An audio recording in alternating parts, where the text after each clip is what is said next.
وہ وقت کہ جب دنیا یورپ کی ظلمتوں میں ڈوبی ہوئی تھی، اندھیرے ہی اندھیرے تھے، افریقہ کے دل سے ایک روشنی ابھری تھی۔ ایک ایسا بادشاہ جو نہ صرف دنیا کا سب سے امیر ترین انسان تھا بلکہ سب سے با ایمان بھی تھا۔ اس کی دولت محلوں میں نہیں بلکہ مساجد، مدرسوں اور حج کے قافلوں میں جھلکتی تھی۔ اس کا تکیہ قرآن تھا اور اس کا خواب علم، عدل اور دین محمد صلی اللہ علیہ وآلہ وسلم کو ہر سمت پھیلانا تھا۔ بسم اللہ الرحمن الرحیم۔ السلام علیکم ورحمۃ اللہ وبرکاتہ۔ جی ہاں، میں بات کر رہی ہوں مانسا موسیٰ کی۔ یہ کہانی صرف دولت کی نہیں ہے، یہ کہانی ہے ایمان کی دولت کی۔ اور آج ہم جانیں گے کہ اس شخص کی کہانی جس کا نام رہتی دنیا تک اور تاریخ تک اور آگے مستقبل تک روشنی بن کر چمکے گا۔ یہ ہے مانسا موسیٰ، اس کی سنہری اسلامی داستان آج بھی اسلام کے ورقوں میں گونجی جاتی ہے۔ دنیا کی تاریخ میں کئی ایسے بادشاہ گزرے، لیکن ایک بادشاہ ایسا بھی گزرا کہ جو ایمان والا بھی تھا، علم دوست بھی تھا، جو دنیا کا سب سے دولت مند انسان بھی تھا۔ نام تھا مانسا موسیٰ۔ آئیے اب تھوڑا مانسا موسیٰ کا تھوڑا تعارف آپ کے سامنے بیان کرتے ہیں۔ مانسا موسیٰ کا اصل نام موسیٰ ابن مانسا کنگو تھا۔ وہ مالی سلطنت کے بادشاہ ابو بکر دوم کے بعد بادشاہ بنا۔ مالی سلطنت اس وقت افریقہ کی سب سے بڑی خوشحال اسلامی سلطنت مانی جاتی تھی۔ وہ 1312 عیسوی میں تخت پر بیٹھا اور فوراً دین، علم، تجارت اور تمدن کو ایک نیا رنگ دیا، ایک نئی تاریخ قائم کی۔ مانسا موسیٰ کی آواز نرم لیکن پر اثر تھی۔ وہ مجلس شورا کے ذریعے فیصلے کرواتا اور علماء سے مشورہ لیتا۔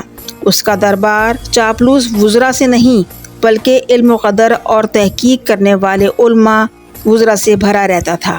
اس کے دربار میں قاضی، فقہا، قرا اور مدرس بیٹھا کرتے تھے۔ اس نے اپنی سلطنت میں اسلامی قوانین یعنی شریعت نافذ کیا ہوا تھا۔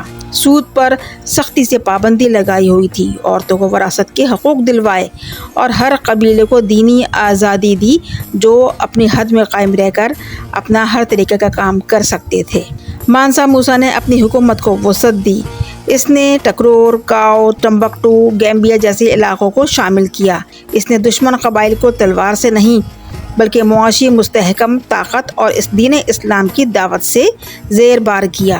اس کا سب سے بڑا ہتھیار تھا علم، عمل اور سخاوت۔ مانسا موسیٰ نے اپنے دور میں درجنوں مساجد بنوائیں جو بہت مشہور ہوئیں۔ جامع مسجد ٹمبکٹو اسے 19 کے ایک مسلمان معمار ابوالاسحاق اسابیلی سے بنوایا گیا تھا۔ یہ مسجد آج بھی قائم ہے اور یونیسکو کا عالمی ورثہ ہے۔ مسجد گاؤ، یہاں سے قرآن کی تعلیم دنیا بھر میں پھیلائی گئی۔ سنکور یونیورسٹی، یہ ایک مکمل اسلامی یونیورسٹی تھی جہاں پر 25,000 طلباء اس زمانے میں تعلیم کے دولت سے مالا مال ہو رہے تھے اور 1 لاکھ سے زائد وہاں کتب موجود تھیں۔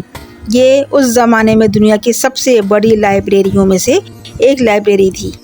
مانسا موسیٰ پر بے شمار ویڈیوز بنی ہیں۔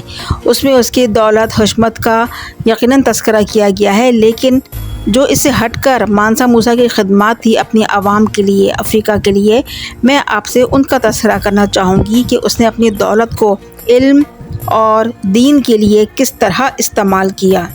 مانسا موسیٰ جو اپنے تاریخی حج کی وجہ سے بڑا مشہور ہے کہ یہ دنیا کا تاریخ کا عظیم ترین، مہنگا ترین حج مانا جاتا ہے۔ مانسا موسیٰ نے 1324 عیسوی میں حج پر جانے کا فیصلہ کیا۔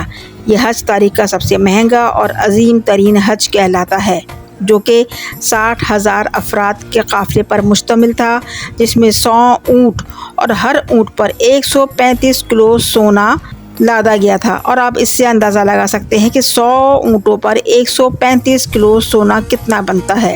راستے میں ہزاروں دینار خیرات کیے جاتے، لوگوں کو نوازے جاتے۔ جب ان کا قافلہ مصر کے دارالحکومت قاہرہ پر پہنچا تو یہ وہاں رک گئے اور وہاں پر انہوں نے اپنا پڑاؤ ڈالا۔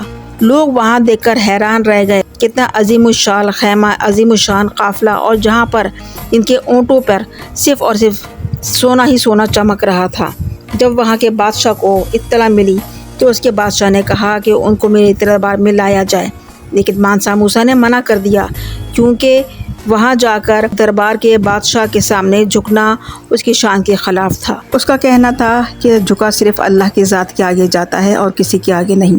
لہٰذا اس نے کہا کہ جس کو ملنا ہے وہ میرے خیمے میں آئے۔ لہٰذا جب اتنی تشہیر اور اتنی اس کی باتیں سنی تو وہاں مصر کے گورنر نے خود مانسا موسیٰ سے ملنے کا عقد کیا، اور جب وہ اس سے ملنے گیا تو اس کی سخاوت، اس کی دریا دلی اور اس کے جاہ و جلال اور حشمت اور ان سب چیزوں کو دیکھ کر اس کی آنکھیں دنگ رہ گئی، اور اس نے قاہرہ میں اعلان کروا دیا کہ قاہرہ کا ہر ذی شعور انسان، چاہے وہ بچہ ہو، بوڑھا ہو، عورت ہو، کوئی بھی ہو، آئے اور آ کے اپنا حصہ لے کے جائے۔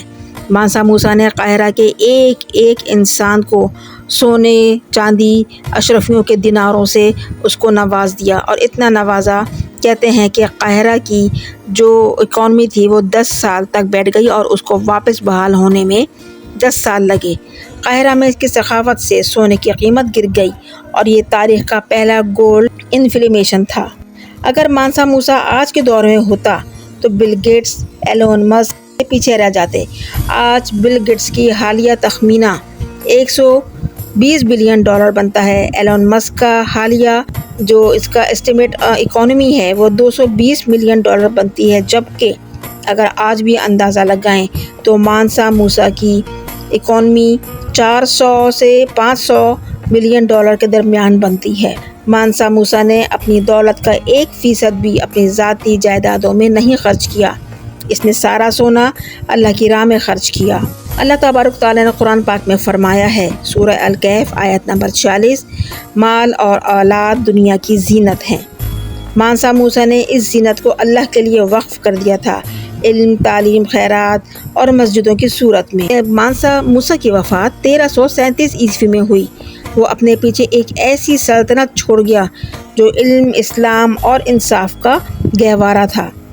آج ہمیں اسی قسم کے کسی مانسا موسیٰ کی ضرورت ہے، ایک ایسی حکمران کی جو اپنی جیبیں، اپنی جائیدادیں بھرنے کے بجائے مالدار تو ہو مگر خدا ترس ہو، دیندار ہو، علم دوست ہو اور لوگوں کے لیے ہمدردی کا جذبہ رکھنے والا ہو۔ آج دنیا چمکتی ہے دولت سے مگر خالی ہے روحانی دولت سے۔ مانسا موسیٰ جیسا حکمران ہمیں سکھا کے چلا گیا کہ اصل بادشاہی تخت پہ بیٹھنے سے نہیں ہوتی، دلوں پر راج کرنے سے ہوتی ہے۔ اس نے سونا بانٹا مگر ایمان کو چمکایا، مدارس بنوائے مگر اپنا غرور دفن کر دیا۔ ایک ایسا مسلمان کہ جس نے اللہ تعالیٰ کی نعمتوں کا چرچا کیا، نہ صرف اپنے ملک میں بلکہ پوری دنیا میں، پوری امت کے لیے۔ اگر آپ چاہتے ہیں کہ ہماری نسلیں پھر سے علم و دین کی روشنی میں پروان چڑھیں تو یہ پیغام پھیلائیں، اور یہ کہانیاں، یہ واقعے اور یہ ایسے لوگوں کی باتیں اپنے قریب لوگوں کو، اپنے بچوں کو ضرور بتائیں۔ تاریخ میں اس قسم کے بھی لوگ گزرے ہیں جنہوں نے دین کی آبیاری کی، جنہوں نے خدمت خلق کی۔ یہ کہانیاں صرف سننے کے لیے نہیں ہیں بلکہ عمل کرنے کے لیے بھی ہوتی ہیں۔ اللہ جنہیں چاہے دین و دنیا کی دولت عطا فرما دیتا ہے، مگر کامیاب وہی ہے جو اسے اللہ کی راہ میں خرچ کرے۔ ویڈیو کو لائک، سبسکرائب، شیئر کرنے کی گزارش مند ہوں۔